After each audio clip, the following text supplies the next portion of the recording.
Oke, alhamdulillah. Assalamualaikum warahmatullahi wabarakatuh dan selamat malam. Pada malam ini, alhamdulillah kita diberi kesempatan untuk melanjutkan Professional Management Workshop. Kali ini sesi kelima ya, dan insya Allah kita akan membahas mengenai peran penilaian efektif dan membangun komitmen.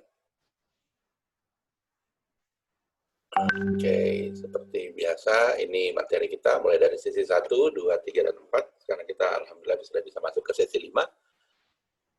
Penilaian efektif dan membangun komitmen.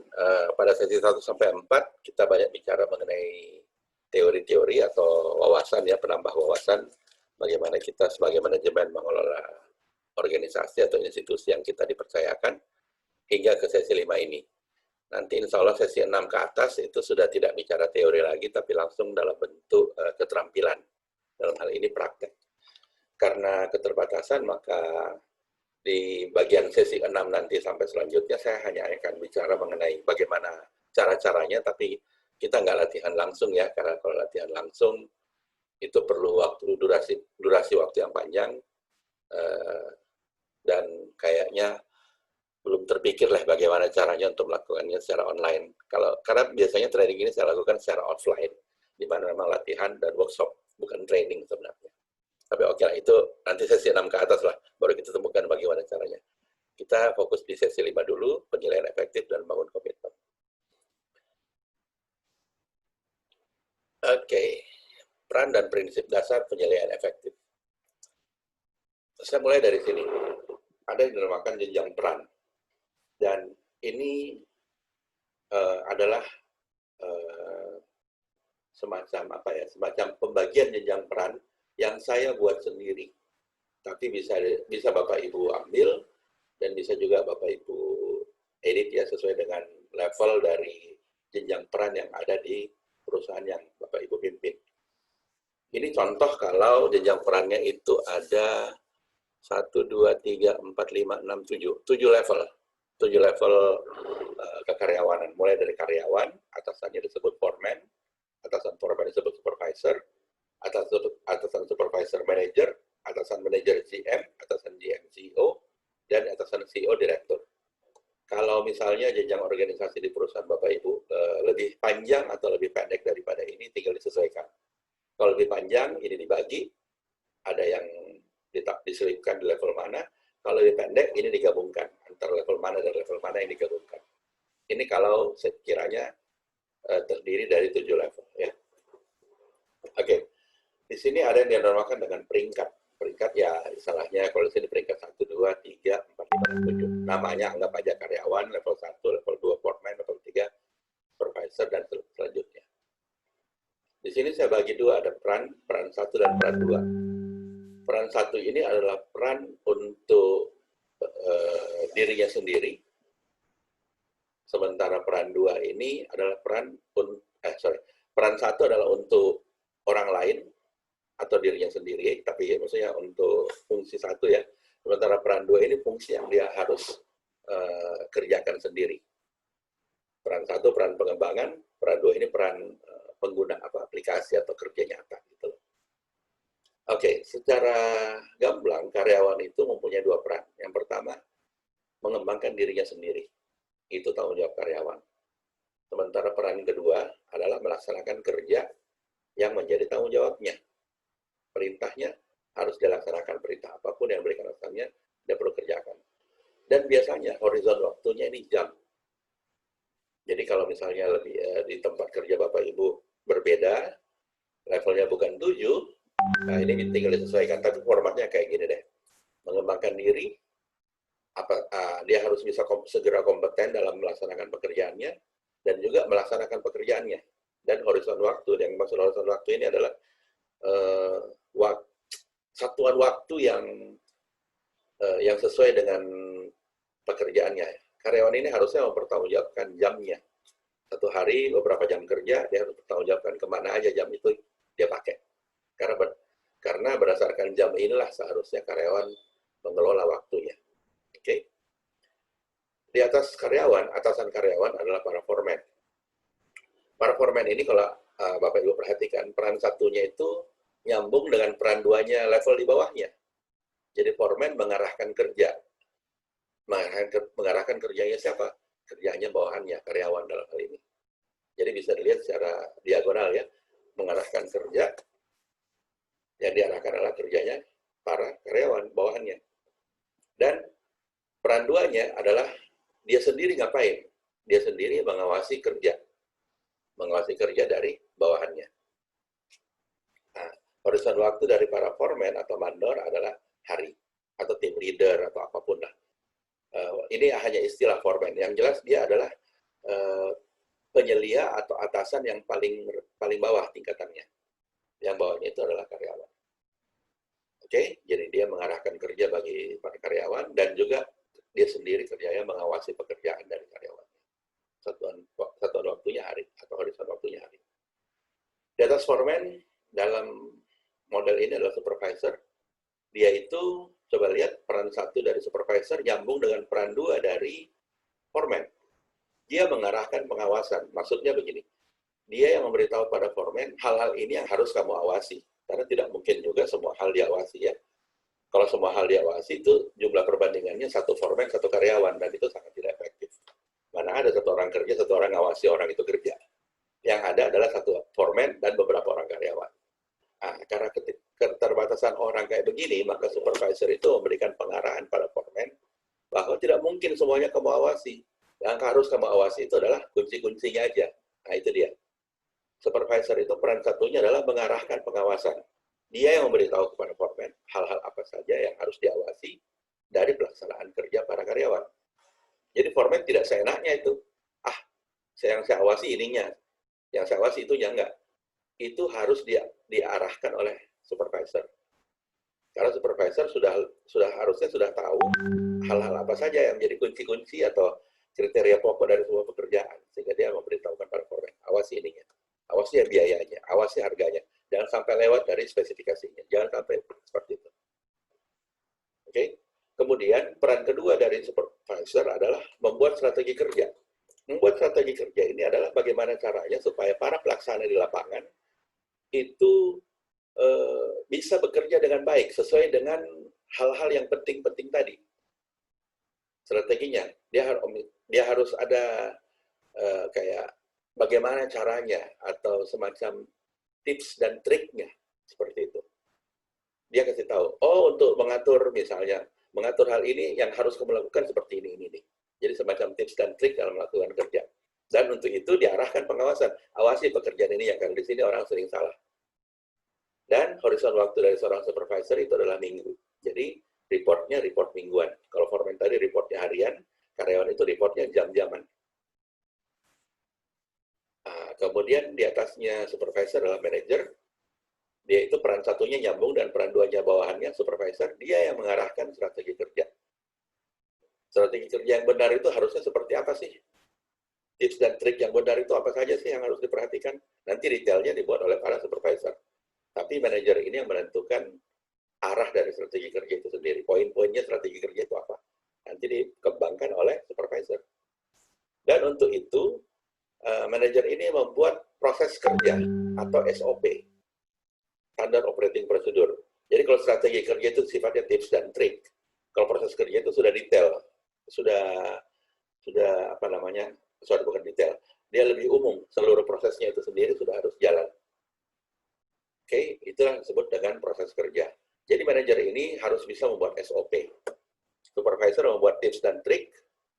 Foreman yang mengawasi pelaksanaan di lapangan dan karyawan yang melakukan pekerjaan. Hubungannya kayak gitu ya. Dan horizon waktunya adalah bulanan. Sehingga laporan dari seorang manajer itu biasanya kita buat bulanan. Oke. Di atasnya manajer ada yang disebut dengan general manager. Dia di sini dia mengarahkan proses kerja. Dia menjelaskan secara garis besar proses kerjanya harus seperti apa, sehingga itu yang ditindaklanjuti oleh bawahannya para manajer untuk menjadi proses kerja yang detail. Bagaimana itu flowchart-nya di urusan manajer, tapi bagaimana seharusnya hubungan habis ini ngapain secara garis besar itu harus dibuat oleh general manager. Dia menjelaskan hal itu kepada manajer yang membuat jadi SOP. Karena dia yang tahu bagaimana hubungan antara SOP bagian satu dan bagian yang lain, sehingga GM itu yang ngatur bagaimana proses kerja antar bagian. Manajer yang membuat proses kerja detail di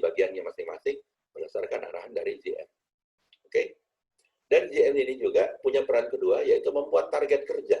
Target kerja ini dia buat apa yang harus dicapai untuk setiap bagian yang ada di urusan dia. Targetnya ini, targetnya ini, targetnya ini. Dan untuk itu, dia pasangkan target itu dengan proses kerja yang dia rancang. Jadi dia berdasarkan target, dia membuat proses kerjanya. Yang detail dari proses kerja dikerjakan oleh bawahannya, manajer. Dan GM ini, tanggung jawabnya itu horizon waktunya harusnya per tahun. Tapi kadang-kadang juga tahun itu dibagi menjadi 3 bulan. Nggak ada masalah. Itu hanya metode pemantauan. Tapi tanggung jawabannya, GM ini harusnya tahun. Sehingga laporannya tahunan, tapi bisa di breakdown per 3 bulan untuk melihat hasil kerja tahunan. Kenapa? Karena targetnya kan tahunan. Biasanya seperti itu.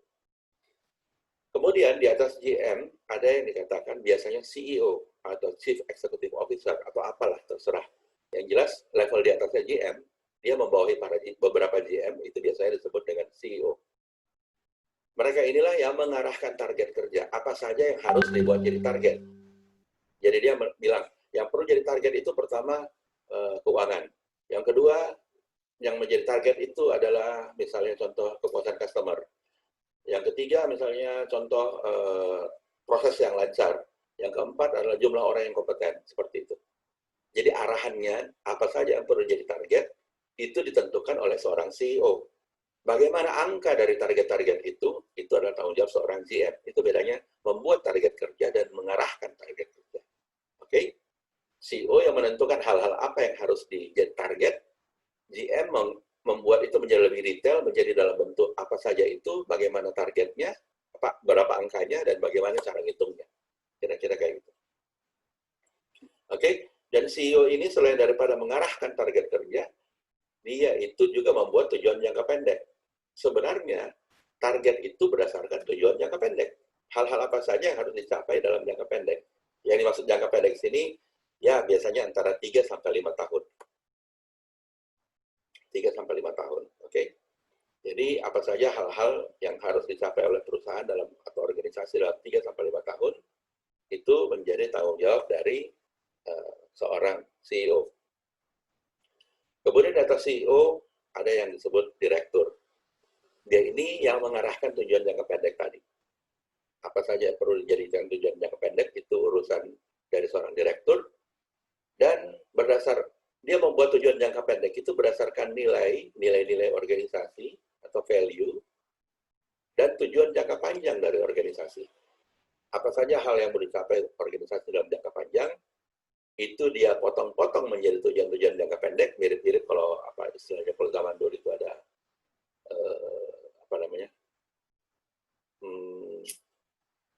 pembangunan jangka panjang, kemudian pembangunan jangka pendek yang per 5 tahun, kira-kira kayak gitu. Nah, ini jangka panjangnya ini, tujuan jangka panjangnya. Sehingga horizon waktu dari seorang direktur adalah normalnya 10 tahun, atau sekitar itulah, tergantung dari perusahaannya. Nah, di sini sebenarnya kalau Bapak Ibu lihat, bahwa ini ada perbedaan peran yang jelas antara setiap level. Dan sebenarnya nggak bisa kita bilang bahwa foreman, supervisor, manager itu punya pekerjaan yang sama. Enggak. Pekerjaannya beda kok, seperti ini. Kalau misalnya di tempat Bapak Ibu ternyata levelnya tidak sampai 7 level seperti ini, itu berarti ada yang digabung. Dan biasanya digabung itu adalah level-level atasnya. Mungkin yang digabung adalah direktur, CEO, dan GM itu digabung ke satu orang tuh. Karena misalnya cuma 1, 2, 3, 4, 5. Cuma 5 level kekaryawanan. Maka yang digabung adalah level-level tertingginya. GM, CEO, dan direktur. Tapi proses itu tetap harus dijalankan. Artinya kalau GM, CEO, dan direktur digabung, maka misalnya posisi itu namanya direktur atau apapun, maka dia harus mengarahkan proses kerja, membuat target kerja, sekaligus mengarahkan target dan membuat tujuan jangka pendek, sekaligus mengarahkan tujuan jangka pendek dan mendefinisikan nilai dan tujuan jangka panjang. Pekerjaan-pekerjaan ini harus dilakukan oleh seseorang masalahnya. Kalau nggak ada yang lebih tinggi, ya sudah yang tertinggi lah ngurusin itu. Atau bisa juga dibagi. Yang tertinggi itu hanya ngurusin CEO dan direktur, peran-peran CEO dan direktur. Kemudian manajer ngambil perannya manajer dan GM. Bisa juga seperti itu. Oke?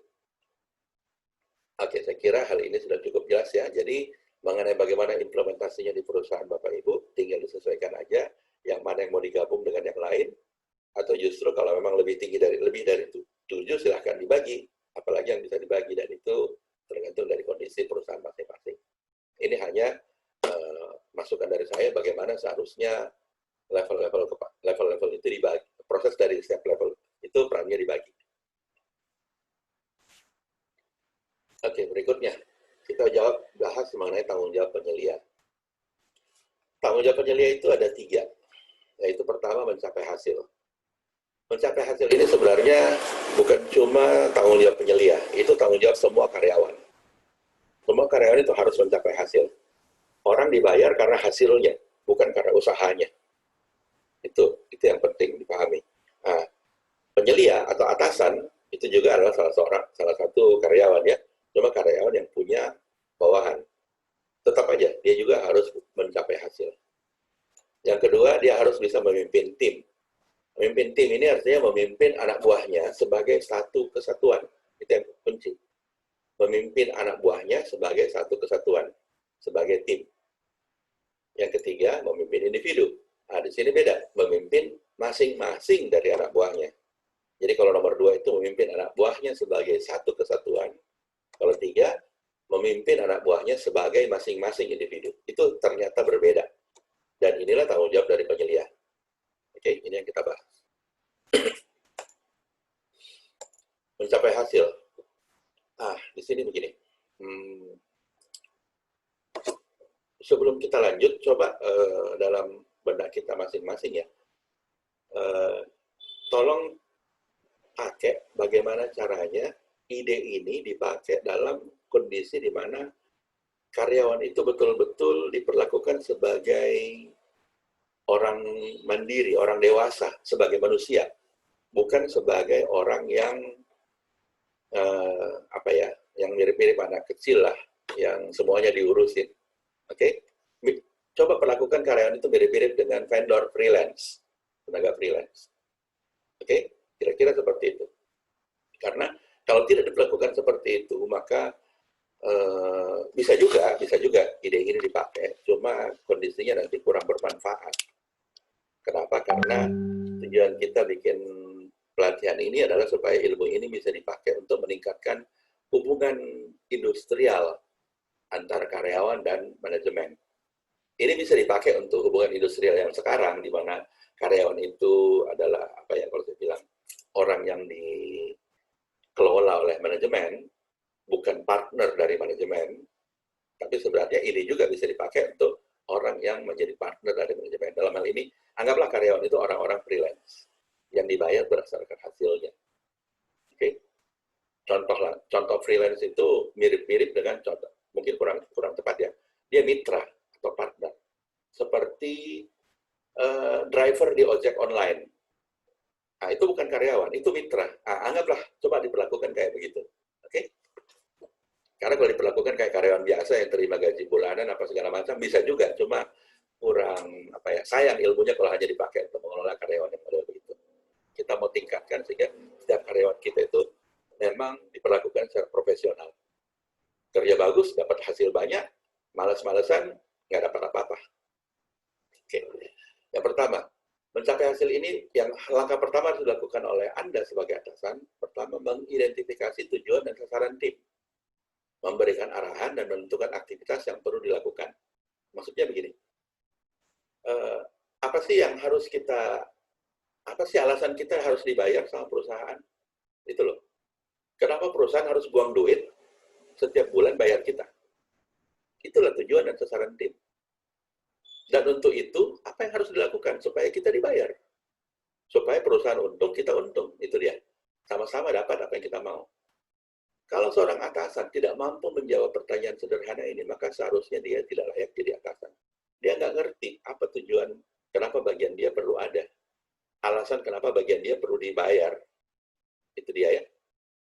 Dan berdasarkan tujuan dan sasaran itu, dia harus bisa memberikan arahan dan aktivitas apa yang perlu dilakukan supaya hal itu tercapai. Contoh misalnya, saya adalah pimpinan dari Departemen Maintenance atau perawatan dari sebuah perusahaan tambang. Tujuan departemen saya diadakan adalah supaya alat-alat yang di lapangan itu nggak pakai rusak. Kenapa? Karena kalau rusak, alatnya tidak bekerja, kerugian bagi perusahaan. Alasan saya, departemen saya ada adalah supaya alat-alat itu selalu bisa dipakai. Dan untuk itu yang harus dilakukan adalah alat itu harus sering-sering dimonitor. Kemudian kalau ada sedikit tanda-tanda bakalan rusak, cepat-cepat kita order barangnya dan kita pasang. Kita ganti, kita pasang. Atau kita perbaiki. Seperti itulah arahan dan aktivitasnya. Oke? Itu kalau contoh bagian dari maintenance atau perawatan. Selanjutnya, seorang atasan juga harus bisa menghitung atau mengidentifikasi berapa banyak sumber daya yang dia perlukan. Berapa banyak orang yang diperlukan, bagaimana cara kerjanya, dan untuk itu apa sistem, maksudnya apakah perlu sistem ataukah perlu cukup pakai kertas saja, ada formulir, ada laporan, apa segala macam, dan alat bantu yang diperlukan. Kalau perlu peralatan, perlu bahan, apa saja itu. Atasan harus bisa menghitung ini, mengidentifikasi berapa banyak sumber daya, berapa banyak duit, berapa banyak waktu, dan berapa banyak orang. Bagaimana proses kerja antara orang-orang itu. Bagaimana sistem yang diperlukan. Apakah itu cukup laporan, atau memang perlu IT, atau apa. Atau perlu software, atau apa. Alat bantunya apa saja. Itu dia. Jika seorang atasan tidak mampu melakukan hal kedua ini, maka dia harus belajar. Kalau nggak bisa juga, maka dia perlu diganti jadi atasan. Nggak layak jadi atasan. Nggak bisa ngitung dia. Oke? Untuk bisa, contohnya misalnya kembali ke bagian maintenance tadi. Ternyata alat berat dari perusahaan yang saya kerja misalnya adalah 20 unit. Itu terdiri dari 15 traktor, 3 eksavator, dan 2 loader misalnya. Untuk itu, saya harus bisa hitung berapa banyak, apa saja pekerjaan di truk, apa saja di eksavator, apa saja di loader, dan berapa banyak teknisi-teknisi yang harus saya butuhkan. Apa saja peralatan yang mereka butuhkan untuk melakukan pekerjaan perawatan alat berat tadi. Bagaimana cara pelaporannya? Alat-alat apa yang diperlukan? Berapa banyak duit yang diperlukan? Seperti itu. Kalau saya tidak mampu menjelaskan itu secara tertulis, maka saya sebenarnya tidak layak menjadi pimpinan bagian tersebut. Itu urusan mencapai hasil.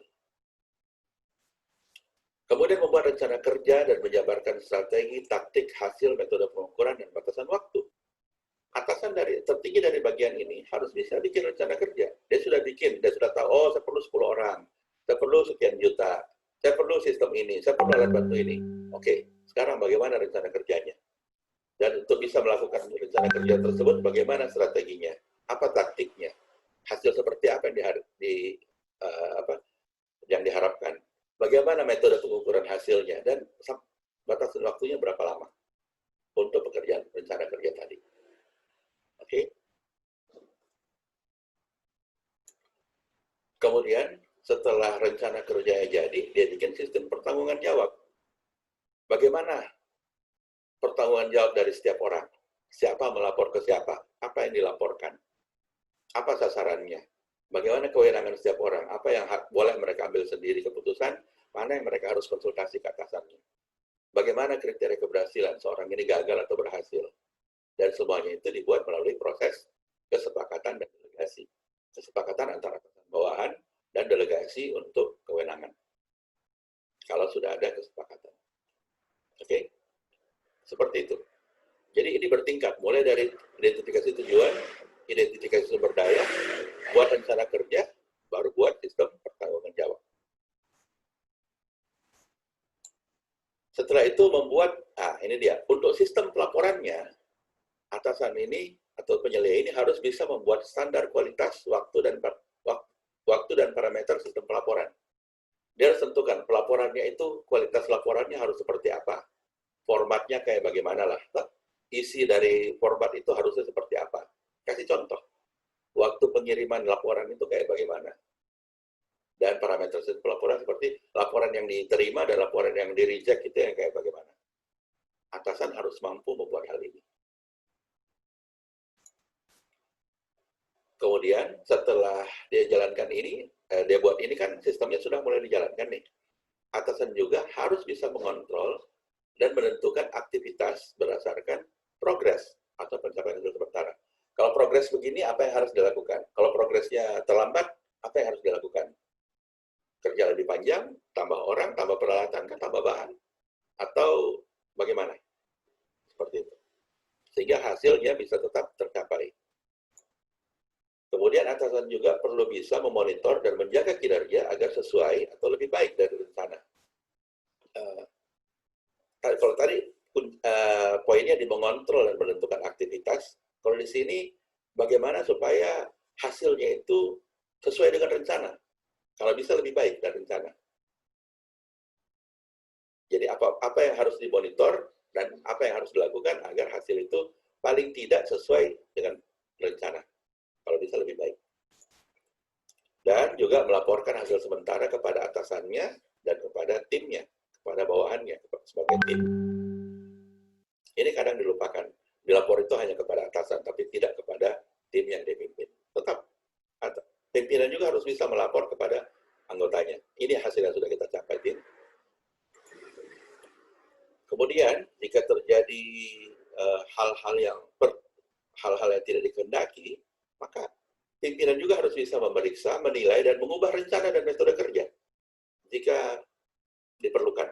Bahkan targetnya pun bisa diubah kalau jika diperlukan. Misalnya, kondisi ternyata terjadi force majeure, atau terjadi kendala krisis ekonomi misalnya, atau terjadi COVID kayak begini. Nah, itu kan target pencapaian, bukan target pencapaian, hasil pencapaian sementara pasti nggak sesuai ya. Nah, itu apa yang harus dilakukan? Apa yang perlu diubah? Oke, itu adalah tugas dari penyelia atau atasan. Kemudian itu tadi untuk urusan bagaimana penyelia dalam dalam mencapai hasil. Sekarang urusan penyelia atau atasan dalam urusan memimpin tim. Yang pertama, atasan itu harus membuat, menyepakati, dan mengkomunikasikan standar kinerja dan perilaku. Oke, dia buat dulu apa standar kinerja dan perilaku, bagaimana perilaku orang dalam bekerja, dan apa saja standar kinerjanya, yang mana baik, yang mana yang tidak capai standar. Sudah dibuat, disepakati, dan bawahannya sudah disepakati, itu dikomunikasikan berulang-ulang, diingatkan. Oke, itu urusan memimpin tim. Setelah urusan standar kinerja dan perilaku beres, maka tugas atasan adalah membuat budaya, tradisi, dan pendekatan dari tim. Oke, kita sudah bahas mengenai budaya organisasi pada sesi ketiga, kalau tidak salah ya. Iya, sesi ketiga. Di situ budaya organisasi ini diterapkan berdasarkan arahan dari atasan tertinggi, pimpinan tertinggi. Budayanya kayak bagaimana? Dan budaya itu diterjemahkan menjadi tradisi atau kebiasaan-kebiasaan. Bagaimana kebiasaan dalam timnya? Nah, sesuai dengan budaya. Seperti Anda ketahui, kita sudah bahas, ada budaya advocacy, ada budaya clan, ada budaya hierarki, dan ada budaya market. Jika Anda belum tahu mengenai hal ini, silahkan ikuti video saya sebelumnya mengenai budaya organisasi. Nah, di sini tugas atasan adalah menerjemahkan budaya tadi menjadi tradisi dan pendekatan dari tim. Itu bukan tujuan atasan tertinggi, karena kalau semuanya harus diurusi sama atasan tertinggi, repot tuh. Ini harus dikerjakan oleh setiap level atasan. Oke. Kemudian, tugas atasan berikutnya adalah memantau dan menjaga disiplin, etika, integritas, dan fokus kepada sasaran. Timnya sudah jalan nih, dia harus pantau. Disiplin, etika, integritas, dan supaya mereka tetap fokus pada sasaran, nggak kejar hal yang lain. Karena kadang-kadang mereka terikut dengan kondisi sehingga bukan lagi sasaran yang dikejar. Contoh misalnya, ada proyek pembangunan, misalnya proyek di usaha catering ya. Usaha catering ini mendapat orderan untuk menyediakan acara makan bagi kegiatan menyediakan catering bagi kegiatan perkawinan. Fokus dari situ adalah waktu. Nggak boleh lewat. Kalau dibilang acaranya tanggal 17 pagi, maka makanan itu sudah harus siap 17 pagi. Dan itu pertama. Yang kedua, enak. Ya kan? Yang ketiga, jumlahnya sesuai. Tapi kalau mau diurutkan yang mana yang harus paling penting, waktunya, jangan lewat. Kalau acaranya 17 siang, contoh, acara siang, 17 siang, dia datang 17 malam, nggak peduli itu enak, nggak peduli itu banyak, itu ditolak. Karena yang penting di situ waktunya. Yang kedua, jumlahnya, jangan sampai kurang. Ketiga, kualitasnya, enak nggak? Yang penting nggak hancur-hancur banget, yang penting cukup. Tapi kalau jumlahnya cukup, itu masih oke lah. Tapi kalau jumlahnya nggak cukup, biar enak juga, nggak cocok. Itu bakalan ditolak, bikin malu. Seperti itu. Oke? Jadi, bagaimana fokus kepada sasaran? Karena sasaran itu biasanya 3. Kadang-kadang 4 ya. Kualitas, kuantitas, waktu, biaya. Di sini tugas atasan tuh, bagaimana fokus. Karena ini 4-4 ini perlu dikejar dengan prioritas yang tertentu untuk setiap pekerjaan. Kualitas, kuantitas, waktu, biaya. Selain daripada itu, tugas pimpinan sebagai tim juga mengantisipasi dan menyelesaikan konflik dan kesalahpahaman dalam tim. Jadi, kalau dalam sebuah tim itu sudah mulai ada slack, ada yang tidak enak hubungan, tidak enak ngomong, apa segala macam, kurang sinkron komunikasi dan kerjasama, maka itu bukan tugas tanggung jawab dari anggota tim, tapi tugas dan tanggung jawab dari pimpinannya. Siapa atasannya di situ? Kenapa nggak bisa selesaikan di masalah? Kenapa nggak bisa damaikan? Tugas dari atasan untuk menyelesaikan itu. Bukan tugas orang paling tua yang ada di grup itu, bukan. Dia membantu bagus, tapi tugas dari atasan. Kalau nggak bisa menyelesaikan kayak begini, jangan jadi atasan.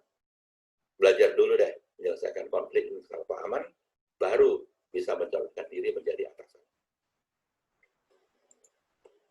Berikutnya, menilai dan mengubah keseimbangan dan komposisi dari tim. Nah, ini dia. Tugas dari atasan adalah bagaimana membentuk struktur di bawahnya. Kan dia sudah tahu tadi menentukan hasil. Untuk mencapai hasil seperti ini, saya butuh orang segini, perannya kayak begini, proses kerjanya kayak begini. Artinya, dia menentukan bagaimana struktur organisasi yang ada di bawahnya.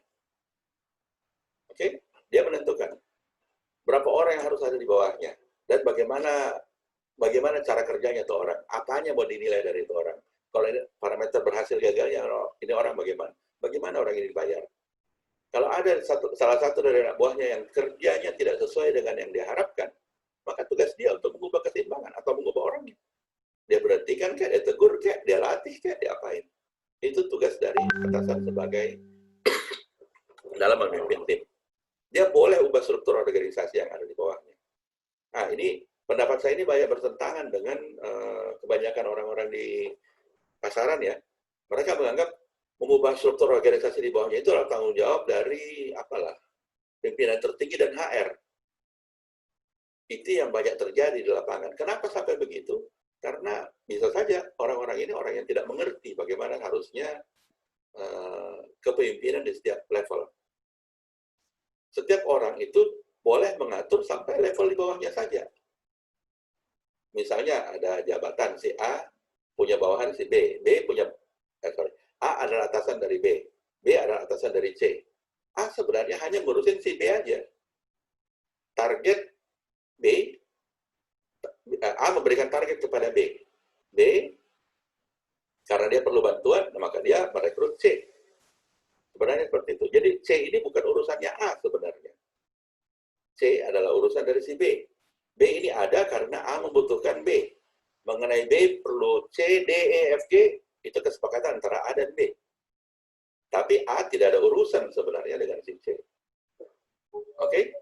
A sebenarnya tidak ada urusan dengan si C. Yang dia tahu si A itu, yang dia pegang si A itu adalah hanya si B. Bagaimana urusan komposisi, keseimbangan, dan siapa-siapa nama dia anggota si B, itu urusannya B. Bukan urusannya A. Yang dia tahu, dia B, kau yang bertanggung jawab atas urusan ini ya.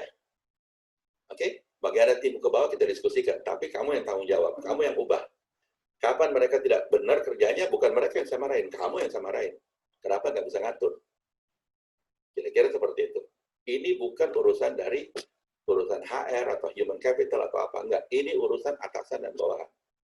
Kalau bawahan dan atasan tidak bisa berperilaku seperti ini, yang terjadi yang seperti kondisi yang banyak terjadi, HR-nya yang jadikan anjing penjaga, mengawasi orang-orang yang kerjanya tidak perform. Seakan-akan menjadi polisi yang nangkap orang-orang yang kerjanya malas. Padahal Harusnya itu adalah tanggung jawab dari atasan, bukan tanggung jawab dari bagian SDM atau HR atau HC atau apalah. Oke? Ini yang perlu saya luruskan. Berikutnya, tugas atasan juga adalah membangun kerjasama, semangat kerja, dan rasa kebersamaan tim. Ini bukan tanggung jawab dari siapa-siapa. Ini tanggung jawab dari atasan langsung. Karena Anda menjadi atasan dari orang-orang ini, maka tugas Anda adalah membangun kerjasama, semangat, dan rasa kebersamaan tim. Kalau Anda tidak mampu membuat ini, Anda jangan mengharap diri jadi atasan.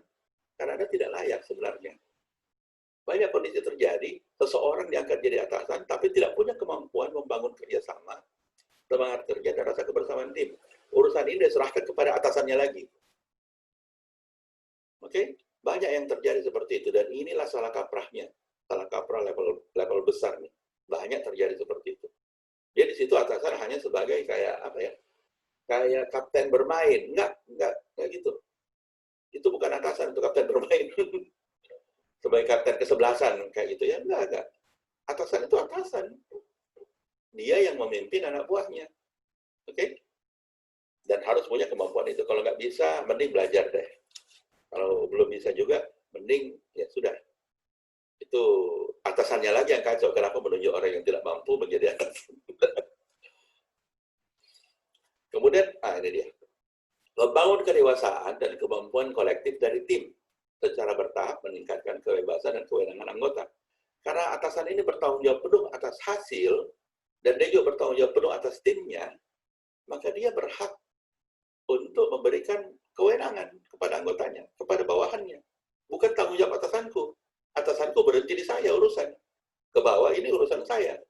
Kalaupun anak buah saya punya bawahan lagi, tanggung jawab saya sampai ke anak buah saya saja. Bawahannya lagi urusan dia dan anak buahnya. Ada apa-apa, anak buah langsungnya yang saya panggil kalau ada masalah. Bagaimana dia ke bawah ya urusan saya. Bagian urusan dia. Tapi bagaimana atasan dan bawahan adalah urusan dari atasan. Dan karena sudah model seperti itu, maka tugas atasan juga bangun kedewasaan dari para anak buah langsungnya. Dan hanya anak buah langsungnya ya. Anak buah di bawahnya lagi itu urusan dari anak buahnya. Hanya anak buah langsung. Jadi di sini saya mau mempertegas hubungan sakral antara atasan dan bawahan. Itu hubungannya nggak main-main itu. Atasan mengawasi bawahan, bawahan menjalankan perintah dari atasan. Nggak ada cerita lain. Nggak ada cerita bawahan di bawah lagi dan atasan di atas lagi. Nggak ada. Hanya atasan dan bawahan saja. Kemudian mendorong tim mencapai tujuan dan sasaran. Jadi anak buahnya sebagai satu kesatuan, itu dia yang dorong. Kita mau membuat, kita ada proyek, misalnya contoh, itu tadi, proyek catering, kita dapat order untuk pesta perkawinan, tanggal 17 siang misalnya. Oke, ayo, mereka itu maunya makanan yang begini. Mari kita sediakan. Dan dia motivasi timnya untuk mencapai tujuan dan sasaran. Dan kalau berhasil, bilang, oke, alhamdulillah, tamu-tamu puas, semuanya senang, mereka bilang makanan kita enak, terima kasih banyak kepada kerja keras dari semua. Jadi, yang motivasi-motivasi kayak begitu, itu harus atasan yang ngomong. Atasan langsung yang ngomong. Seperti itu. Oke? Kalaupun atasan di atasnya juga mau ngomong, boleh. Tapi atasan langsung juga, atasan langsung yang harus ngomong. Pimpinan tertinggi pemilik perusahaan boleh ngomong, tapi lain lagi. Cerita ya. Oke. Kemudian mengidentifikasi, mengembangkan, dan menyepakati peran kepemimpinan, baik dalam tim maupun proyek. Jadi contohnya begini. Atasan juga itu harus mempersiapkan anak buahnya untuk berkembang. Bahkan kalau bisa, untuk menggantikan dia. Sehingga dia sendiri bisa terorbit untuk naik lagi jabatannya. Jadi atasan yang baik itu akan membuat anak buahnya bisa mengambil posisi dia. Sehingga dia sendiri bisa mengisi posisi yang lebih tinggi. Karena kalau seperti itu, maka perusahaan ini bisa berkembang, dan kalau perusahaan berkembang, pasti butuh lebih banyak karyawan, kan? Dan yang dibutuhkan adalah orang-orang yang kompeten, baik di level manajemen maupun dalam hal level pelaksana. Nah, seperti itu. Jadi, atasan perlu identifikasi apa saja atau siapa saja yang bisa menjadi pimpinan, dan itu dikembangkan. Siapa yang ahli dalam bidang apa, dikembangkan dalam bidang itu. Dan kadang-kadang, dia menyerahkan kepemimpinan secara sementara kepada timnya. Misalnya contoh, dalam bidang ini salah satu anak buahnya lebih bagus daripada dia sebagai atasan. Karena memang tidak mungkin juga kita dalam segala hal lebih bagus dari bawahan kita, kan? Untuk urusan ini kamu yang pimpin. Saya mau dengar pendapatmu. Dan kita akan menuju ke arah yang kamu sarankan. Karena kamu lebih ahli dalam bidang ini dibanding saya. Tapi mari kita dengar pendapatmu. Sebenarnya pada posisi itu, atasan itu sudah menunjuk anak buahnya menjadi pemimpin sementara. Begitu keputusan sudah diambil, saran-saran sudah didengarkan, peran kepemimpinan kembali kepada atasan. Atau bisa juga, saya mau kamu yang pimpin tim ini. Ya sudah, urusan ini kamu pimpinannya. Itu yang dimaksud dengan menyepakati peran kepemimpinan baik dalam tim maupun proyek. Proyek-proyek maksudnya, untuk event ini saya ingin kamu yang pimpin. Ambil 3 orang, ini kamu yang pimpin secara sementara.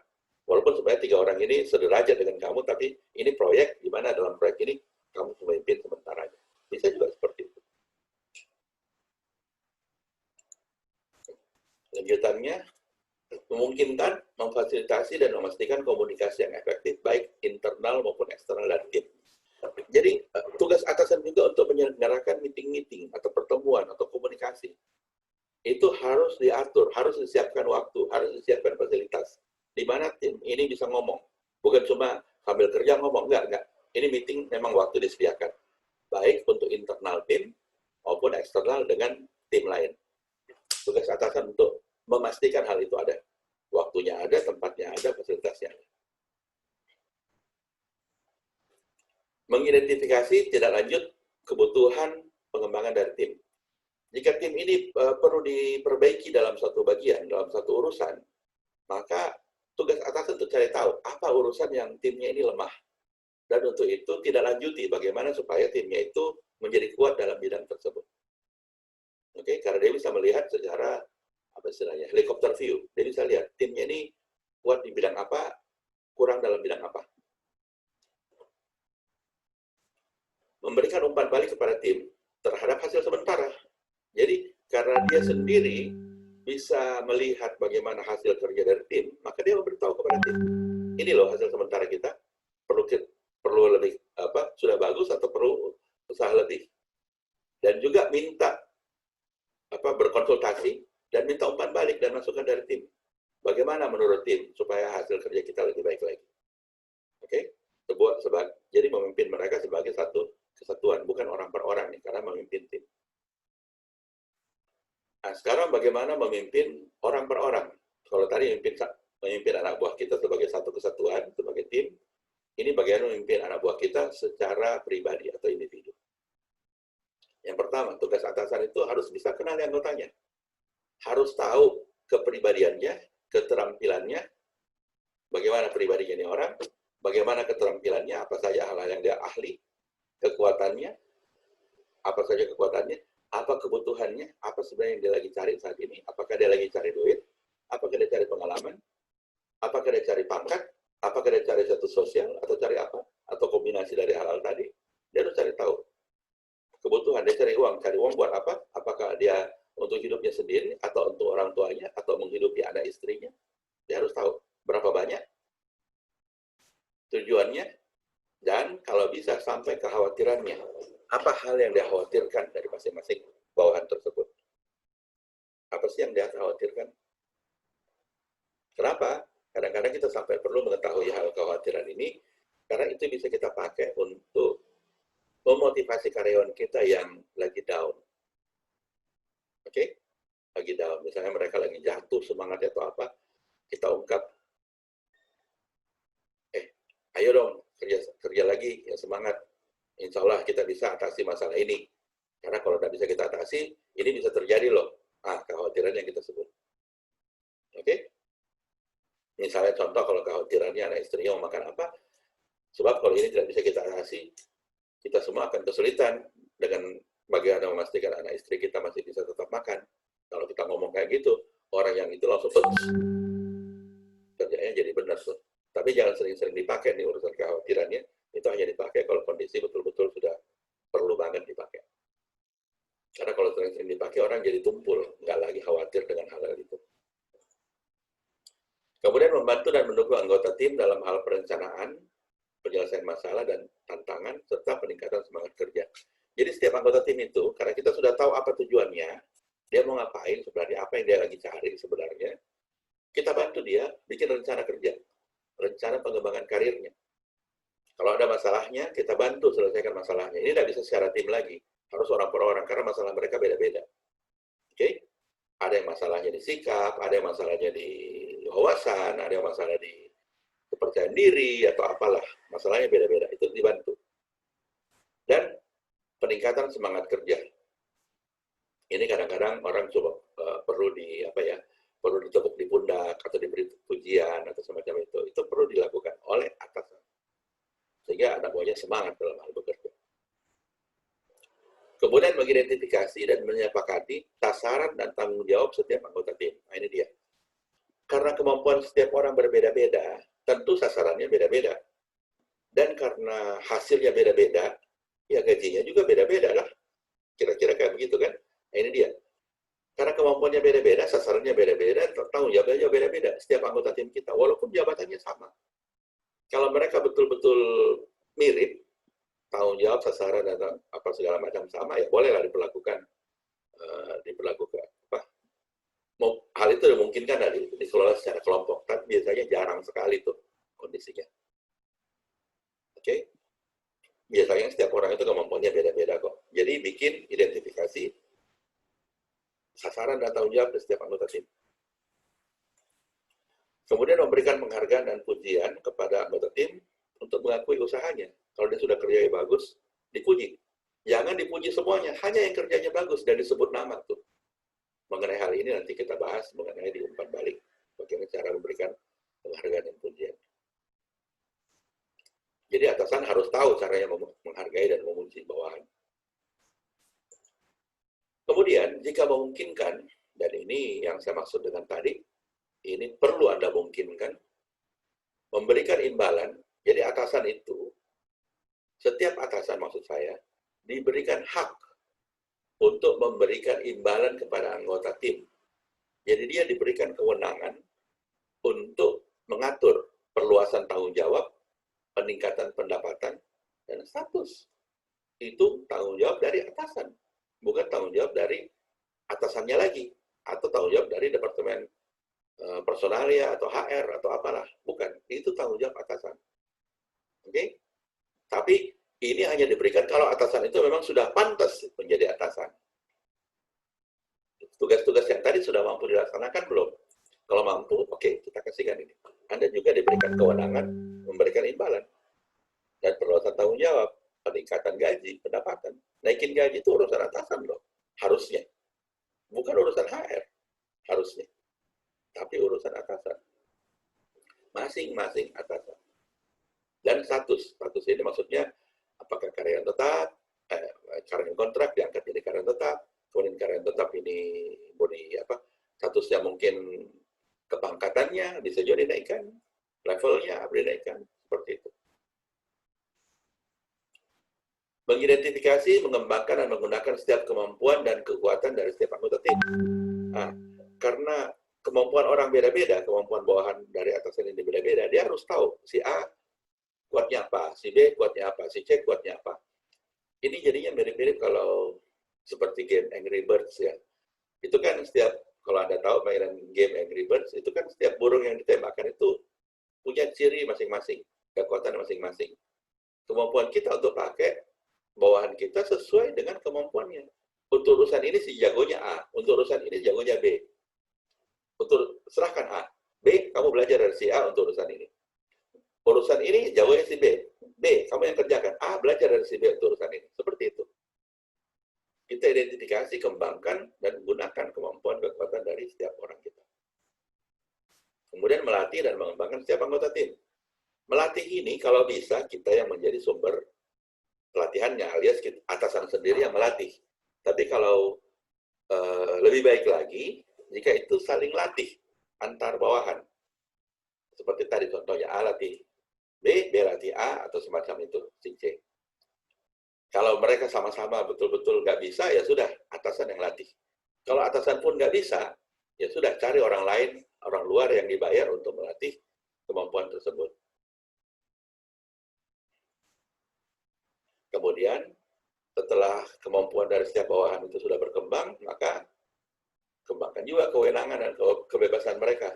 Misalnya, kalau dulu ada apa-apa harus semuanya berkonsultasi kepada atasan. Ini sudah diberikan kewenangan. Ya sudah, untuk urusan ini kamu ambil alih aja. Kamu tentukan di lapangan bagaimana caranya sebaiknya diselesaikan. Karena saya lihat kamu sudah cukup ahli. Tapi itu hanya kepada si A, kepada si B belum. Kalau kamu B, kamu belum ahli, ada apa-apa harus tanya ke saya atau konsultasi kepada si A. Oke? Seperti itu. Jadi orang-orang yang sudah mampu, jangan dong disamain dengan orang-orang yang belum kompeten atau belum mampu ya. Dibedakan kewenangannya. Oke, langkah-langkah penyeliaan itu secara garis besar ada seperti ini. Ada planning, initiating, kemudian controlling, supporting, dan informing, dan terakhir evaluating. Maksudnya ini seperti ini. Pertama itu planning atau perencanaan, kemudian initiating, memulai, kemudian bertiga ini controlling, supporting, informing dijalankan secara bersamaan dalam fase pelaksanaan. Sudah itu kalau sudah selesai, baru diadakan evaluasi. Jadi beda tuh kontrol dan evaluasi ya.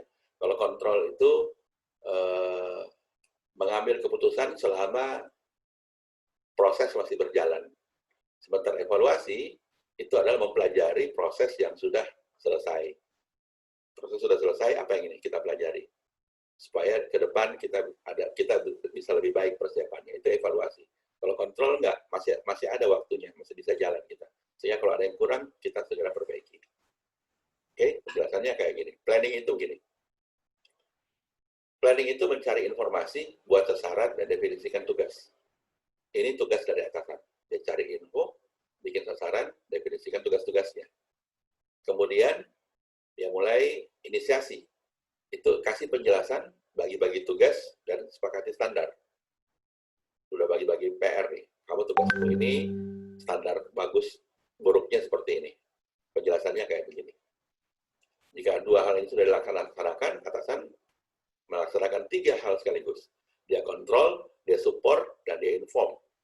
Kontrol maksudnya gini, dia jaga standar, memastikan pencapaian hasil sementara, dan mengambil keputusan situasional berdasarkan progres. Oke, kontrol nih. Support, itu beda. Support ini dia mengakui kontribusi perorangan. Dia puji, dia dorong kerjasama, selesaikan masalah, dan tingkatkan semangat kerja. Dan termasuk juga memberikan umpan balik, memberikan masukan perbaikan bagi anggota yang nggak perform. Oke, itu disupport. Inform, beda nih. Dia beda, bukan kontrol, bukan support, tapi inform. Ini dipakai untuk memperjelas atau memperbaharui tugas. Karena kadang-kadang anak buah kita itu, walaupun sudah diberikan inisiasi, memberikan penjelasan, alokasi tugas, kadang-kadang mereka nggak mengerti. Ini biasa, masalah komunikasi. Ini sampaikan A, sampai ke sana ternyata jadinya B. Oke, ini. Jadi informing itu memperjelas. Atau memang sudah jelas, tapi terjadi hal-hal yang, misalnya contoh di luar dugaan, misalnya ada, ya contoh paling sederhana saat ini COVID misalnya. Sehingga itu memerlukan perubahan. Kontrolnya, oh harus dilakukan ini dong. Harus ada langkah baru dong, terobosan baru. Nah itu, terobosan baru itu kadang-kadang melakukan dalam bentuk tugasnya diperbaiki. Oh sekarang kalau begitu caranya bukan begitu, tapi selain itu lakukan A. Tadinya kerjakan cara A, sekarang selain A harus B dan C juga. Supaya target tetap tercapai. Nah, proses pembaharuan tugas ini adalah dinamakan inform. Oke, dia perjelas, perbaharui tugas setelah menerima dan menganalisa hasil umpan balik atau progres. Setelah 3 proses tadi berjalan secara simultan, controlling, supporting, dan informing, berakhirlah proyek ini atau pekerjaan ini. Masuklah fase namanya evaluasi. Mengevaluasi di sini artinya meninjau ide dan kinerja serta melakukan penilaian diri. Seandainya waktu bisa diulang, apa yang harus saya perbaiki. Sehingga untuk proyek berikutnya atau pekerjaan berikutnya, hal ini bisa kita sudah lebih baik persiapannya. Oke, saya masuk ke 5 prinsip penyelian efektif. Yang pertama, melakukan pendekatan proaktif dalam mencapai tujuan akhir bagiannya. Yang kedua, menyampaikan dengan jelas apa yang diharapkan dan dasar pikirannya.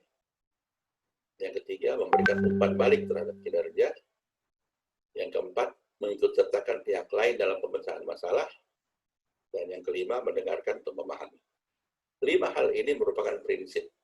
Prinsip artinya hal-hal yang dasar gitu ya. Ini betul-betul harus dikuasai dan dilaksanakan oleh setiap atasan. Nomor 1, pendekatan proaktif. Nomor 2, menyampaikan dengan jelas. Nomor 3, memberikan umpan balik. Nomor 3, pihak lain dalam pemecahan masalah. Nomor 4, mendengarkan untuk memahami. Oke, kita bahas satu persatu. Melakukan pendekatan proaktif dalam mencapai tujuan akhir bagiannya. Jadi maksudnya begini, penyelia itu atau atasan itu perlu mengantisipasi kebutuhan dan kendala di kemudian hari. Itu kameranya, pandangannya harus jauh ke depan, pakai lampu jauh lah. Oke? Jadi kekerannya itu jauh, pandangannya itu jauh. Dia harus mengantisipasi kebutuhan dan kendala di kemudian hari. Nanti kita perlu apa saja. Masalah-masalah apa yang akan kita hadapi. Dia sudah harus antisipasi itu. Itu tugas dari atasan. Kemudian, dia juga perlu memantau dan mengatur sumber daya sehingga jalannya pekerjaan tidak terganggu. Misalnya contoh, sudah tahu bahwa setiap tahun itu bakalan ada musim hujan. Ya sudah, antisipasilah itu kalau terjadi hujan. Apa yang harus dilakukan? Jika hujan terjadi, maka lakukan ini. Contoh seperti itu. Nggak bisa bilang gara-gara hujan sih Pak. Ya, hujan itu pasti terjadi setiap tahun. Gara-gara banjir sih Pak, gara-gara ini sih Pak. Ya. Kenapa tidak capai target? Banjir Pak. Ya. Itu sudah harus diantisipasi dan mengatur supaya kalau sampai terjadi dampaknya tidak besar. Dan untuk melakukan hal-hal yang saya maksud tadi di atas, penyelia memang perlu waktu khusus. Itu tidak boleh diganggu. Karena dia perlu konsentrasi cukup lama dan cukup panjang ya untuk membuat perencanaan tersebut. Karena kalau hal itu tidak dilakukan, kalau dia tidak sediakan waktu khusus, maksudnya sambil kerja, sambil terima telepon, sambil ngarahkan anak buahnya, tidak bakalan ada energinya atau tidak cukup kemampuannya untuk mengantisipasi tadi. Oke, jadi perlu sediakan waktu khusus. Ini alasan kenapa para atasan sering kerja sampai larut malam. Karena pada saat di atas jam kerja, di atas jam 5, itu sudah nggak ada tuh gangguan-gangguan anak buah datang, telepon berdering, email masuk, nggak ada tuh. Sudah hilang semua. Jadi betul-betul di situ dia bisa kerja untuk perencanaan ini. Antisipasi gangguan. Oke, dan penyelia yang mengambil prakarsa dalam perencanaan tadi. Jadi dia sudah mikir, dia yang ambil prakarsa, dia yang inisiatif, dia yang pimpin timnya. Oke, saya sudah lihat seperti ini, mari kita bahas dan kita antisipasi langkah-langkahnya. Oke, dia yang mengambil prakarsa, bukan anak buahnya atau bukan atasannya, tapi dia, karena dia punya bawahan. Terus menyampaikan dengan jelas apa yang diharapkan. Gini, penyelia itu atau atasan itu harus menjelaskan kenapa keputusannya seperti itu. Kenapa? Karena semua keputusannya itu akan mempengaruhi bawahannya. Oke? Dan dia harus menjelaskan dasar pemikirannya. Kenapa sampai saya mengambil ini? Dan dia juga harus menjelaskan apa yang harus dikerjakan oleh anak buahnya dan mengapa pekerjaan itu penting. Karena kalau tidak dilaksanakan, hasilnya akan seperti ini. Itu dia. Jadi anak buah itu bukan cuma dikasih tahu, kamu kerjakan ini, kamu kerjakan itu, kamu kerjakan ini. Tapi kasih tahu, kalau ini tidak dikerjakan dengan baik, hasilnya dampaknya bagi perusahaan itu apa? Bagi saya sebagai atasan apa, bagi kamu sebagai pelaksana juga apa? Itu harus dikasih tahu, mengapa suatu pekerjaan itu penting. Oke? Oke, ini yang saya maksud tadi, penyelia juga perlu menjelaskan dampak pekerjaan itu kepada perusahaan. Kemudian penyelia juga perlu memberitahu karyawan bagaimana hasil akhir dari pekerjaannya nanti. Saya mau nanti hasil kerjaannya itu bisa seperti ini. Saya mau laporan ini nanti bisa dibaca dengan enak, tidak di atas kertas A3 dan akan saya kirimkan kepada atasan saya. Misalnya seperti itu.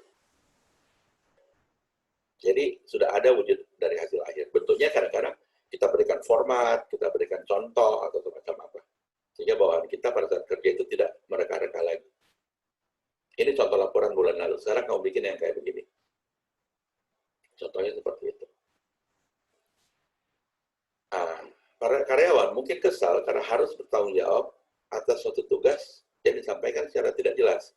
Ini kebiasaan para atasan nih.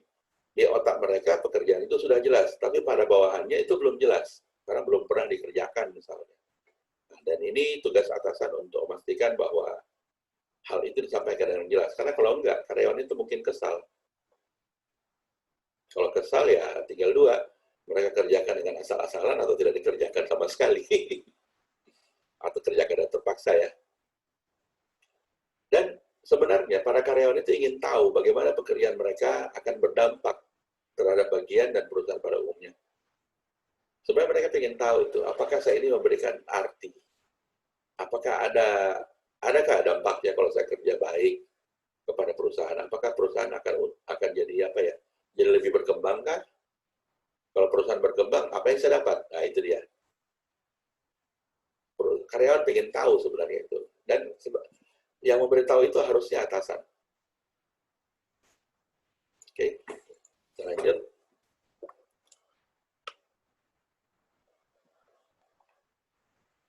Oke. Penyelia juga perlu memberikan umpan balik yang jelas terhadap kinerja dengan cara yang tulus dan mendukung. Jadi kalau karyawan kita atau bawahan kita kerjanya baik, itu harus diberi pujian. Hasil kerjanya kurang baik, maka harus diberikan masukan perbaikan. Oke. Jadi apa yang perlu diberikan umpan balik? Ada 3 hal. Pertama, tinggi rendahnya tingkat kinerja bawahan. Kemudian bila karyawan melampaui kriteria kinerja, dan mereka melampaui target, mereka harus dikasih tahu. Mereka barangkali juga mungkin ya sudah tahu, mungkin juga nggak tahu. Tapi tugas atasan untuk kasih tahu bahwa Anda sudah melampaui target atau sudah melampaui kriteria. Ini tugas atasan. Dan tugas atasan juga kasih tahu kepada karyawan jika peningkatan kinerja diperlukan. Atau dengan kata lain, kerjanya belum sesuai standar. Tugas atasan untuk kasih tahu, kamu harus tingkatkan nih kinerjamu. Atau hasil kerjamu itu perlu diperbaiki. Mengenai caranya nanti kita bahas. Oke?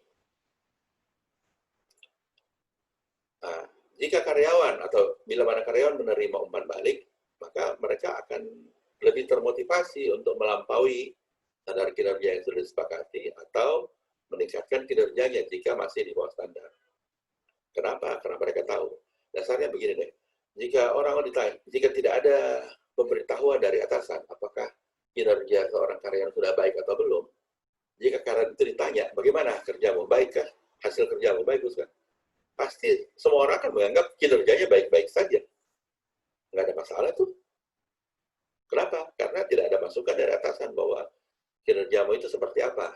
Oke? Orang cenderung akan menganggap kerjanya baik-baik saja. Sampai atasannya mangkel, marah, dan meledak. Orang itu dapat sekeras semprot, padahal sebelumnya nggak pernah diberikan informasi bahwa kinerjanya nggak begitu baik. Oke? Jadi kita sebagai atasan, janganlah kayak memendam perasaan gitu dan suatu saat akan meledak. Enggak.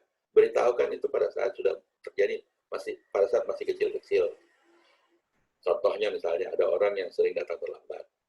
Dia terlambat, kita tidak tegur. Tapi jengkel kan dalam hati. Terlambat lagi besoknya. Terlambat lagi besoknya, terlambat lagi. Pas 5 kali terlambat ada meledak. Gimana sih cara kerjamu gini-gini? Ya, di sini yang tidak benar ini atasannya. Kenapa nggak ditegur pada saat terlambat pertama kali? Kenapa tidak ditegur pada saat kedua kali? Kenapa tidak ditegur lagi di saat ketiga? Nanti kelima baru meledak sekaligus. Nah, itu dia maksudnya. Kalau ditegur pertama, mungkin orang itu langsung memperbaiki diri. Atau Anda juga tahu apa yang perlu dilakukan. Dan para karyawan itu lebih sanggup menerima umpan balik yang bersifat korektif apabila tidak bersifat menghukum. Oke? Jadi pertama kan pasti langsung kita tegur, kita kasih tahu apa masalahnya, minta perbaikan. Kalau memang masih bandel ya memang terpaksa dihukum. Tapi di awal-awal itu jangan menghukum dulu. Karena bisa saja mereka memang sedang ada masalah yang bisa mereka selesaikan sendiri. Tapi kalau bila itu sudah bersifat kesengajaan, ya memang perlu bersifat bikin menghukum. Tapi pertama kali biasanya bukan itu kok. nggak sengaja itu biasanya. Oke, kita lanjut. Mengikut sertakan pihak lain dalam pemecahan masalah. Di sini, para karyawan itu merasa lebih bertanggung jawab dalam melaksanakan suatu keputusan bila mereka ikut serta dalam proses pengambilan keputusannya. Iya, ini adalah hal yang kalau saya bilang hal yang penting banget dipahami, bahwa orang yang kita libatkan dalam pengambilan keputusan itu akan lebih mendukung pelaksanaan keputusan itu dibanding kalau mereka hanya harus kena dampaknya atau kena getahnya. Udah diputuskan sama manajemen harus seperti ini, kita semua harus ikut. Itu beda dengan kalau pengambilan keputusan itu dibicarakan dengan karyawan. Ini masalahnya seperti ini loh. Bagaimana kalau keputusan seperti ini? Ada masukan nggak? Bagaimana supaya lebih baik lagi? Beda tuh dengan, keputusan harus seperti ini ya, harus jalan ya. Seperti itu kurang didukung oleh para bawahan ya. Jadi kalau ada masalah atau bagaimana, sebaiknya kita sebagai atasan ikut sertakan karyawan dalam pengambilan keputusan. Sebaiknya ya, tidak harus selalu. Karena ikut sertakan pihak-pihak lain itu kadang sangat efektif. Dan para atasan tadi, penyelia tadi dapat membuat atau mengembangkan kelompok-kelompok tim-tim kerja yang produktif dengan cara tadi ikut sertakan para bawahan dalam pemecahan masalah. Jika orang itu sudah ahli, ya sudah kasihlah kewenangan untuk ikut serta dalam pemecahan masalah. Yang belum ahli boleh ikut meetingnya, dengar aja, tapi belajar dari situ ya. Tapi yang ahli ngomong, sehingga berikan masukan perbaikan. Oke, mendengarkan untuk memahami. Mendengarkan secara efektif itu meningkatkan semangat. Kalau bawahan kita sedang ngomong dan atasan memperhatikan, itu semangat kerja karyawan itu akan meningkat. Dibanding kalau bawahan ngomong, atasannya itu perhatiannya ke HP atau ke yang lain. Itu malah menjatuhkan semangat itu. Jadi pastikan bahwa kita sebagai atasan mendengarkan pembicara secara efektif. Dan caranya adalah kadang-kadang kita cocokkan kembali. Apa yang dibilang oleh bawahan kita cocokkan kembali dengan pemahaman kita sendiri. Kenapa? Ada dua hal. Yang pertama, kadang-kadang bawahan kita itu ngomongnya nggak jelas. Apa sih yang ngomong-ngomong? Coba Anda rangkum, Anda simpulkan. Benarkah pemahaman saya seperti ini? Benarkah ini yang Anda maksud dari tadi? Itu. Jadi dua hal.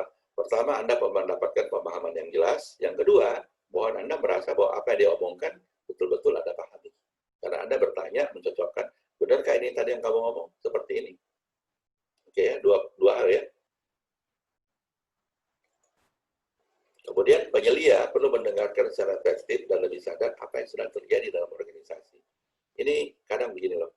Kadang-kadang bawahan kita itu tidak menyampaikan dengan tegas. Kenapa? Karena ada atasannya.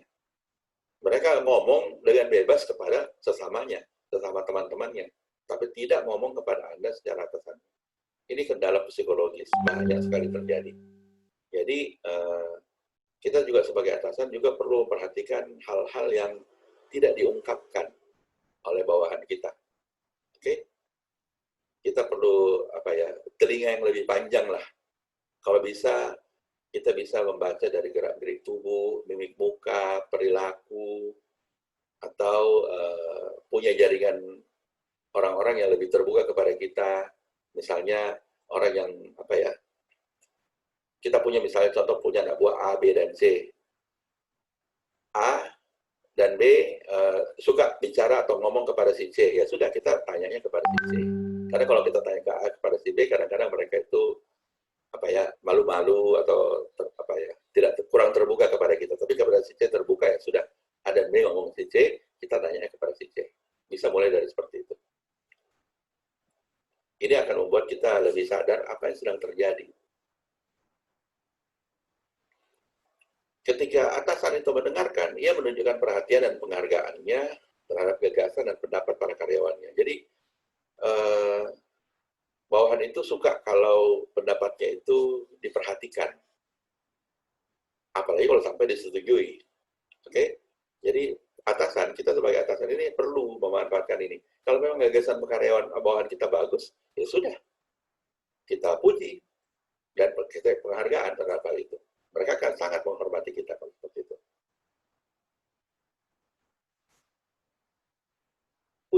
Sudah 21.19. Oke, kita masuk di bagian kedua, yaitu membangun komitmen. Nilai-nilai bersama. Jadi, begini. Organisasi itu perlu tahu cara bekerja sama dan mengembangkan hubungan kerja yang efektif antar orang-orang yang ada di dalam agar dapat berkembang. Perlu tahu bagaimana cara antara kita-kita nih, orang-orang dalam organisasi kerjasama. Oke? Kalau tidak dapat tuh cara, nggak kerjasama kita. Yang ada adalah sama-sama kerja. Beda kerjasama dengan sama-sama kerja ya. Kerjasama akan lebih mudah jika kita punya sekelompok nilai atau standar yang sama. Nah, ini yang saya maksud dengan sekelompok nilai atau standar yang sama ini yang perlu ditentukan oleh pimpinan organisasi dalam bentuk budaya. Budaya apa yang akan kita terapkan, nilai-nilai apa yang akan kita genjot, nilai-nilai mana yang akan tidak kita genjot tapi kita biarkan saja, yang mana akan kita prioritaskan, yang mana kita tidak prioritaskan. Itu perlu disepakati. Dan itu yang memang akan kita tonjolkan, nilai-nilai yang kita prioritaskan itu harus kita tonjolkan.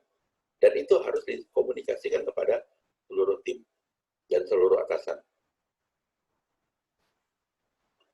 Kesesuaian antara tindakan dan nilai dapat dibantu dengan menggunakan 5 prinsip dasar. Jadi apapun nilainya, ada 5 prinsip dasar yang dapat membantu penerapannya. Yang pertama, prinsipnya adalah pusatkan pada situasi, persoalan atau perilaku, bukan pada orangnya. Yang kedua, prinsipnya adalah pelihara dan keyakinan diri dan harga diri orang lain. Yang ketiga, pelihara hubungan yang membangun. Yang keempat, ambil inisiatif untuk melakukan hal dengan lebih baik. Yang kelima, pimpin dengan memberi teladan. Oke? Ini 5 prinsip dasar yang akan membantu penerapan nilai-nilai tadi. Yang pertama, prinsip dasar. Pusatkan pada situasi, persoalan atau perilaku, bukan pada orangnya. Contohnya itu seperti ambil sudut pandang yang luas. Misalnya, 4 bulan yang lalu, 3 pelanggan melaporkan masalah yang sama. Mari kita temukan bagaimana masalah-masalah itu ditangani pada waktu itu dan apa saja hasilnya. Ini contoh.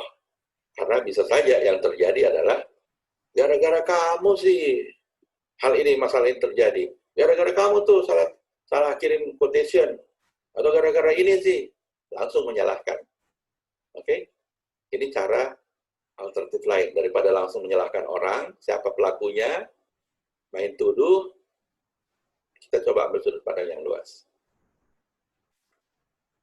Pertahankan sikap objektif. Ini tips kedua. Contohnya gini. Tanpa kami ketahui apa penyebabnya, para pelanggan menerima kiriman barang yang tidak tepat 8% lebih sering dibanding tahun lalu. Oke, objektif. Kita belum tahu apa penyebabnya. Bukan langsung menuduh seperti si Badu nih sudah sering tuh salah kirim orderan barang. Oh, itu memang orangnya begitu sih. Contoh. Atau langsung saja, ini gara-gara vendor kita nih. Mereka memang terkenal tuh sering-sering salah kirim barang. Customer yang lain juga begitu, sering begitu. Oke. Kalau Anda belum tahu apa penyebabnya, pakai tulis ini. Tanpa kami ketahui apa penyebabnya, lakukan penyelidikan. Kenapa sampai hal itu terjadi? Sudah itu baru atasi. Jangan langsung fokus pada siapa pelaksananya, siapa biang keroknya. Jangan. Pusatkan pada situasi, persoalan, atau perilaku. Bukan pada orangnya. Kalaupun sudah tahu orangnya, cari tahu kenapa sampai dia begitu. Pertimbangkan sudut pandang orang lain. Contohnya, mari kita pikirkan dari hal ini dari sudut pandang bagian pembelian. Apa alasan mereka sehingga menyarankan pemasok ini? Ini alternatif dibanding langsung mengatakan, oh, bagian pembelian pembelian atau procurement kita ini pasti ada main nih. Pasti ada main. Entah kenapa sih mereka barang yang diambil dari vendor yang itu kualitasnya jelek. Pasti nih ada sogokan nih kayak gitu. Seperti itu ya. Atau ya iyalah yang punya perusahaan itu mungkin pamannya atau keluarganya yang jadi vendor. Vendornya dari si A di procurement misalnya. Itu kalau fokus pada orangnya. Tapi kalau situasi persoalan berlaku, maka kenapa kira-kira bagian pembelian menyarankan vendor ini? Itu prinsip dasar satu. Prinsip dasar dua, pelihara keyakinan diri dan harga diri orang lain.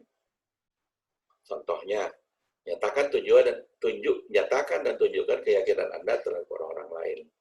Contoh, Amir, Anda pernah bekerja di perusahaan EPC dan Anda tahu apa saja pekerjaan mereka. Saya pikir banyak yang Anda dapat sumbangkan untuk proyek ini. Oke? Kita puji dia, Anda kan pernah kerjakan hal yang kayak begini nih. Saya yakin dengan begitu banyak yang bisa Anda sumbangkan. Ini kan akan membuat karyawan kita, bawahan kita menjadi lebih yakin dan harga dirinya bisa lebih terangkat. Yang kedua adalah hargai keberhasilan. Contohnya, Julia, saya menyukai gagasan Anda untuk format permintaan barang yang baru. Format itu sangat mempermudah warehouseman dalam melakukan pekerjaannya. Ini akan membuat Julia menjadi lebih yakin pada dirinya dan harga dirinya bisa berkembang. Dorong orang untuk mengungkapkan gagasan mereka. Contohnya, Rano, Anda sering bekerja sama dengan para sales. Apa pendapat Anda tentang struktur harga yang baru ini? Oke, kita dorong dia, dorong si Rano, sehingga dia bilang, oh pendapat saya penting ya. Bos saya mau tahu nih, apa pendapat saya tentang struktur harga yang baru ini. Oke? Dorong orang untuk menggunakan dan memperluas keterampilan, pengetahuan, dan kemampuan mereka. Caranya ya seperti ini. Joko, proyek ini memberikan Anda peluang untuk mencoba teknik baru yang Anda pelajari di training tempo hari. Oke? Jadi kita dorong anak buah kita untuk terus-menerus memperluas keterampilan, pengetahuan, dan kompetensi mereka. Itu prinsip dasar kedua. Prinsip dasar ketiga, pelihara hubungan yang membangun. Dan untuk itu, tipsnya pertama adalah gunakan setiap interaksi sebagai peluang untuk membina hubungan. Dan kalau terjadi masalah, akuilah masalah itu secara jujur. Jangan disembunyikan. Tapi biasanya jangan juga terlalu naif. Anda buka, tapi Anda sudah tahu apa yang perlu dilakukan untuk menyelesaikannya. Contohnya begini. Biasanya saya dapat mengkoordinasikan penyelesaian pekerjaan semacam ini dengan baik pada semua pihak. Tapi bulan ini saya benar-benar kewalahan. Saya rasa saya tidak dapat melakukannya tanpa dibantu. Ini atasan secara jujur mengakui bahwa dia perlu bantuan dari bawahannya atau dari orang lain untuk melakukan pekerjaannya. Oke? Tidak ada yang salah dengan ini. Jangan lagi kita tetap menggunakan bahwa atasan itu adalah Superman. Karena sebenarnya tidak ada tuh seperti itu. Atasan memang biasanya punya kemampuan lebih tinggi daripada bawahannya. Tapi tidak berarti dia itu bisa mengerjakan segala hal. Dan kalau dia bisa kerjakan segala hal, ngapain juga dia perlu bawahannya, kan? Seperti itu. Kemudian, tangani konflik ketika muncul. Contohnya, Udin, saya akan membantu Anda untuk memenuhi batas waktu pekerjaan ini. Pekerjaan itu sebenarnya lebih baik lagi jika saya dikasih tahu lebih awal, sehingga saya bisa masukkan ke jadwal. Dapatkah kita bicarakan bagaimana agar hal ini tidak terjadi lagi? Nah, ini dia. Jadi di sini cara untuk atasan itu menegur Udin supaya hal kejadian seperti ini tidak terjadi lagi. Itu dimaksud dengan tangani konflik. Kalau ada masalah atau konflik, selesaikan ketika muncul. Jangan dibiarkan dipendam. Karena suatu saat atasan akan meledak. Anda sebagai atasan akan meledak. Dan kalau sudah meledak itu suasananya sudah pasti nggak baik lagi. Kita agak sulit untuk memelihara hubungan yang membangun. Makanya harus ditangani masalah itu atau konflik itu ketika muncul. Tips lain adalah berbagi info. Contohnya, saya pikir Anda mungkin melihat Saya pikir Anda mungkin ingin melihat artikel ini, yang isinya informasi tentang bagaimana penggunaan e-commerce dapat membuat revolusi pada industri kita dalam 10 tahun mendatang. Nah, berbagi info ini adalah hal juga yang kelihatannya agak tabu dilakukan atasan dengan pikiran tempo dulu ya. Karena mereka mau menganggap informasi itu sebagai kekuatan, power. Saya jadi atasan, saya jadi jago karena informasi saya pegang, saya kekep, saya tidak bagi-bagi. Akibatnya saya biarkan anak buah saya bodoh, tidak tahu info apa segala macam, sehingga saya kelihatannya cemerlang. Ini cara berpikir yang menurut saya tidak tepat. Nggak bisa lagi kita pakai seperti itu. Janganlah menjaga otoritas kita berdasarkan informasi. Kenapa? Karena informasi itu jika tidak dibagi, maka bawahan kita akan melakukan ambil keputusan atau perilaku tindakan yang salah. Oke? Lagi pula Anda dihormati itu bukan karena informasi yang Anda kuasai kok. Semakin Anda bagi itu informasi, semakin bagus tim Anda, semakin banyak kontribusi dari Anda dan bawahan Anda sebagai satu tim, maka Anda semakin dihargai oleh perusahaan. Oke? Jadi janganlah mengambil sikap seperti orang dulu yang membatasi informasi. Oke, prinsip dasar keempat, ambil inisiatif untuk mengerjakan hal-hal secara lebih baik. Pertama, tipsnya adalah carilah peluang-peluang peningkatan. Karena nggak ada tuh hal yang nggak bisa diperbaiki. Selalu ada cara untuk memperbaiki suatu hal. Contohnya, target penjualan yang baru ini jauh lebih tinggi dari sebelumnya. Tetapi, jika kita periksa strategi dan prosedur kita satu persatu, saya yakin kita dapat menemukan cara untuk memperbaiki, mencapai, dan melampauinya. Oke? Jadi, ada keyakinan dalam hati bahwa segala hal pasti masih bisa diperbaiki. Yang kedua, tetap dapatkan info. Contoh, 4 bulan lagi, kita akan membuka beberapa cabang di lokasi pelanggan. Sekarang, mari kita mulai mempelajari apa saja kebutuhan dan proses pembelian mereka. Jadi kita buka cara, kita buka pemikiran kita, sehingga kita bisa mulai mempelajari apa kebutuhan dan proses pembelian mereka. Oke, itu masuk dalam bagian inisiatif untuk bekerja lebih baik. Tips ketiga, ambil pendekatan memandang selalu ada pemecahan untuk setiap masalah. Kalau tadi percaya bahwa selalu ada peluang peningkatan, kalau yang ini percaya bahwa setiap masalah itu ada pemecahannya. Kemudian rencanakan terlebih dahulu. Biasakan bekerja dengan rencana, bukan tiba masa tiba akal. Oke? Karena itulah gunanya Anda sebagai atasan untuk membuat rencana. Kalau enggak, Anda nggak perlu diperlukan sebagai atasan sebenarnya. Prinsip dasar kelima, pimpin dengan memberikan teladan. Pertama, penuhi komitmen Anda. Kalau Anda membuat komitmen atau berjanji kepada orang, maka penuhi. Jangan ingkar janji. Begitu ada ingkar janji atau Anda tidak memenuhi komitmen Anda, maka nilai Anda di mata bawahan atau di mata orang lain akan menurun, bahkan bisa hilang sama sekali. Karena orang yang dipegang itu adalah kata-katanya. Kemudian, akui kesalahan Anda. Akui kesalahan, jika Anda melakukan kesalahan, akui. Dan biasanya pada saat Anda mengakui juga Anda sudah tahu apa yang harus dilakukan. Jangan akui kalau tidak ada solusi ya. Itu akan membuat kepanikan, kekecewaan dari bawahan. Contohnya seperti ini. Kami menerima banyak keluhan akhir-akhir ini akibat prosedur baru yang saya usulkan. Oke, diakui. Banyak masalah gara-gara prosedur yang saya usulkan. Sekarang saya bisa melihat di mana letak permasalahannya dan saya punya gagasan bagaimana memperbaikinya. Oke? Kalau berhenti hanya melihat masalah dan mengakui, tapi tidak ada solusinya, lebih baik Anda jangan akui dulu. Cari dulu solusinya, baru akui.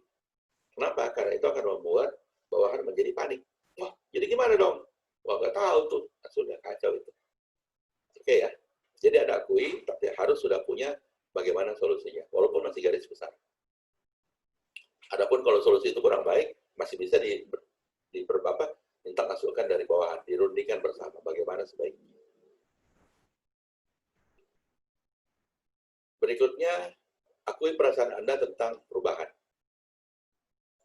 Contoh, jelas terjadi banyak perubahan dalam beberapa tahun terakhir ini, dan tampaknya perubahan itu akan terus terjadi. terus mengikuti dan menyesuaikan diri.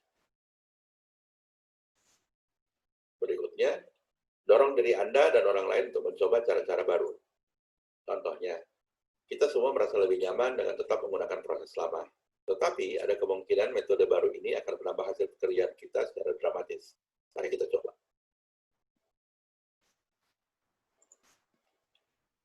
Oke, itu adalah akhir dari metode membangun komitmen. Berikutnya ada film mengenai kestabilan emosional, Carry Your Own Weather. Tapi untuk film ini, mohon maaf ada kesulitan dalam pemutarannya ya.